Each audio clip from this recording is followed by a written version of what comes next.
Sir Wasim Sajjad साहब, sir कल का जो फैसला है इसके हवाले से कई बातें की जा रही हैं कि ये सबसे पहले तो मुझे ये बता दीजिए कि इसकी जुरिस्डिक्शन के हवाले से तहरीक इंसाफ ने सवालात उठाए हैं। तहरीक इंसाफ का ये मानना कि ये इलेक्शन कमीशन की जुरिस्डिक्शन नहीं है, कितना सही या कितना गलत है? ये जी पिछले दिनों में एक फ़ैसला आया सुप्रीम कोर्ट का, जो जनाब जस्टिस मंसूर अली शाह साहब और मुनीब अख्तर साहब ने लिखा है, और उस फैसले में उन्होंने कहा है कि इलेक्शन कमीशन को आर्टिकल 218 के तहत या उनका जो इलेक्शन एक्ट है उसकी एक सेक्शन 9 है, उसके तहत कोई इख्तियार नहीं कि वो किसी शख्स के बारे में कहे कि क्वालिफाइड है या क्वालिफाइड नहीं है। उनका ये कहना है कि ये मामला किसी की क्वालिफ़िकेशन का या डिसक्वालिफ़िकेशन का, ये आइन के तहत सिर्फ इलेक्शन ट्राइब्यूनल को ये इख्तियार हासिल है। या आप हाई कोर्ट भी जा सकते हैं, जो एक रिट में जिसे हम को वारंटो की रिट कहते हैं, उसमें भी कोई जा सकता है कि भी ये शख्स अहल नहीं है, इसको अपने ओहदे से हटाया जाए। तो जो हालिया फ़ैसले हैं सुप्रीम कोर्ट के, और उसमें 2-3 ऐसे अहम फ़ैसले आ चुके हैं, उसमें उन्होंने बड़ी वजाहत से कहा है कि ये इख्तियार इलेक्शन कमीशन को नहीं, यानी वो ये कहना चाहते हैं कि इलेक्शन कमीशन जो है वो एक अदालत का दर्जा नहीं रखती, वो एक एडमिनिस्ट्रेटिव बॉडी है। उसको इख्तियार है कि वो इलेक्शन कराए, इंतज़ामात करे, और सारे वो जो डिलिमिटेशन होती है या इलेक्शन डे पे जो भी कदम उठाने हैं उनको, ताकि इलेक्शन ठीक ठाक हो जाए। लेकिन जब एक शख्स इलेक्ट हो जाता है और उसका एक नोटिफिकेशन जारी हो जाता है, तो उसके बाद आइन के मुताबिक एक जुडिशल प्रोसेस शुरू हो जाती है, जिसका इख्तियार आइन ने इलेक्शन ट्राइब्यूनल को दिया हुआ। इलेक्शन ट्राइब्यूनल एक अदालत होती है, वहाँ पे गवाह भी आते हैं, वहाँ पे क्रॉस एग्जामिनेशन भी होता है, उसके बाद जो फैसला होता है उसकी अपील सुप्रीम कोर्ट में जाती है। तो ये मेरे ख्याल में जो इस वक्त जो सूरत हाल मुझे नज़र आ रही है वो ये है कि सुप्रीम कोर्ट के फैसलों के मुताबिक ये मामला अदालत में जाना चाहिए। इलेक्शन कमीशन को इसका इख्तियार वो कहते हैं कि नहीं है। तो सर ये जो इलेक्शन कमीशन में गोशवारे जमा कराने हैं और उसकी जांच पड़ताल इलेक्शन कमीशन को करनी है, तो फिर इसका फ़ायदा, इसका मकसद क्या हुआ? कि वो तो कह रहे हैं जी अपने एसेट्स डिक्लेयर करें ताकि हम उसे पब्लिक करें, तो जब ये जमा कराए कोई शख्स ना कराए, इलेक्शन कमीशन इस पर फैसला नहीं कर सकता, तो फिर इसका फ़ायदा क्या है? जी, उसका फ़ायदा ये है जी कि ये जो इलेक्शन कमीशन का कानून है उसमें ये लिखा हुआ है कि एक तो गोशवारे जमा कराने होते हैं जब आदमी इलेक्ट होता है, उसके बाद हर साल गोशवारे जमा कराने होते हैं, और वो उसमें लिखा हुआ है उस शिक में, ये 137 जो है शिक इलेक्शन एक्ट की, उसमें लिखा हुआ है कि जब गोशवारे जमा कराए जाएंगे तो 120 दिन के अंदर इलेक्शन कमीशन को इख्तियार है कि अगर उसमें कोई वो देखें कि किसी ने झूठ बोला है या गलत कोई अंदराज किया है, तो उसके ख़िलाफ़ वो फौजदारी कार्रवाई कर सकते हैं, उसको अदालत में भेज सकते हैं, उसका ट्रायल हो सकता है। और फिर अगर ट्रायल हो के अदालत कहे कि इसने कोई जुर्म किया है, तो उसके फिर असरात ये होंगे कि वो डिस्क्वालीफाई भी हो सकता है, और उसकी मुद्दत का भी तयन हो जाएगा कि कितने अरसे के लिए डिस्क्वालीफाई होता है। तो ये जो 137 है उसके अंदर ये सारे मुख्तलिफ इक़दामात हैं वो लिखे हुए हैं। ठीक हो गया सर। ये 63(1)P ये क्या इख्तियार से तजावुज़ किया है इलेक्शन कमीशन ने, जो इसकी तशरीह की गई है फैसले में? देखें जी, ये अब अदालत में मामला है। मेरा ख्याल में मेरे लिए ये कहना है कि किसने तजावज़ किया, मैं तो अपना पॉइंट ऑफ व्यू जो कि मैं सुप्रीम कोर्ट के फैसलों की रोशनी में मेरा जो नुक्ता नज़र है, जो मैं समझता हूँ कि इस वक्त कानून है सुप्रीम कोर्ट के फैसलों के रोशनी में, मैं वो बयान करता हूँ। लेकिन मेरे लिए कहना कि किसने तजावज़ किया, मेरा ख्याल है ये अदालत में छोड़ देते हैं, अदालत को फैसला करने दें। हाई कोर्ट में मामला चला गया और फिर सुप्रीम कोर्ट में भी जाएगा। अच्छा सर, ये फैसला जब आया तो जाहिर सी बात है मुख्तलिफ लोगों ने अपनी अपनी तरीके से इस फैसले को देखा।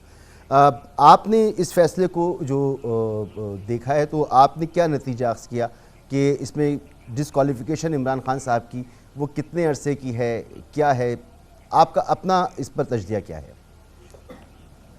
जी, इस वक्त जो थोड़ा बहुत अखबारात में आया है, क्योंकि तफसीली फैसला तो नहीं आया।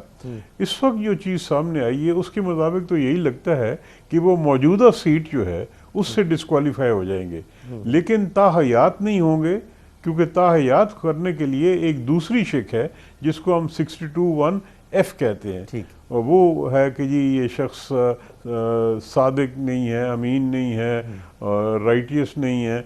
तो उस ज़ुमरे में अगर कोई आता है और वो इख्तियार भी इलेक्शन कमीशन को नहीं है, वो इख्तियार अदालत का है, अगर उस शिक में कोई आ जाए तो वो ताहयात होता है। तो लिहाजा फ़िलहाल मैं समझता हूँ कि जो इलेक्शन कमीशन ने फैसला किया है उसके मुताबिक उनकी मौजूदा सीट पे इसका असर होगा।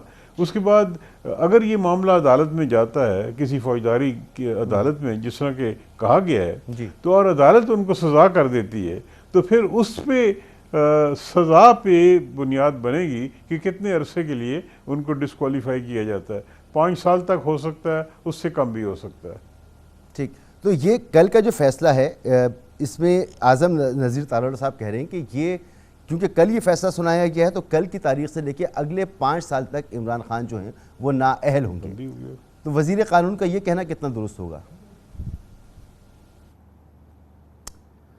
मैं दोबारा रब्ता करने की कोशिश करूंगा वसीम सज्जाद साहब से। बड़े अहम कानूनी नुकात हैं जिसकी क्लेरिफिकेशन ज़रूरी है और बेहतरीन शख्सियत हैं वसीम सज्जाद साहब।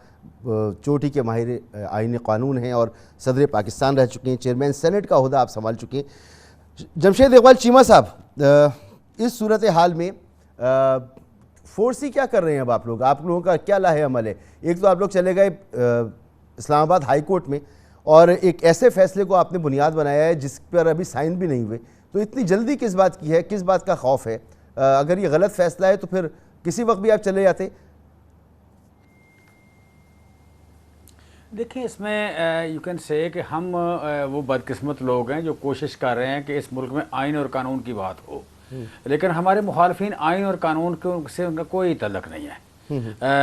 अभी मैंने वसीम सज्जाद साहब की बात भी सुनी, बाकी भी सारी वकला बरादरी मतलब जितने भी लॉ से रिलेटेड लोग हैं उनकी बात सुने, तो या इलेक्शन कमीशन का एक्ट देखें कि अगर किसी अदारे के 8 किए हुए फैसले किसी एक ही पार्टी के बारे में स्ट्राइक डाउन हो जाएं तो उसके बाद भी वहाँ बैठा रहे, तो बाकी मतलब जो इनकी है क्या नाम है, कितने ट्रांसपेरेंट हैं इनके मामला, कितने नहीं है, वो मैंने तौहीन अदालत भुगती हुई है, मैंने भी केस भुगता हुआ है। मैंने इसी आपके किसी तरह के प्रोग्राम में भी बात की थी, तो उन्होंने तौहीन अदालत के लिए मुझे बुला लिया था। फिर यू कैन से कि सो बेसिकली मैं समझता हूँ कि आइन और कानून का मजाक उड़ाया जा रहा है।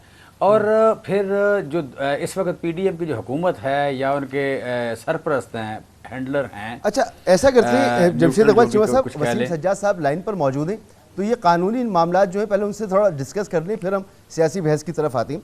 कर ले सर ये जो वसीम सज्जाद साहब, वज़ीर क़ानून जो कह रहे हैं कि ये डिसक्वालिफिकेशन कल की तारीख से लेकर अगले 5 साल तक के लिए है, ये बात कितनी दुरुस्त है? लेकिन जी ये जिस समय मैंने अर्ज़ किया ना जी कि अभी तक जो सीट सामने आई है उसमें उन्होंने कहा है कि वो डिसक्वालीफाइड है, यानी ताहयात नहीं है और 5 साल का जिक्र भी नहीं है। और आइन में कोई ऐसी मुझे शिक नज़र नहीं आई कि अगर ये 63(1)P जिसका जिक्र कर रहे हैं उसका डिसक्वालिफिकेशन हो तो वो 5 साल के लिए होती है।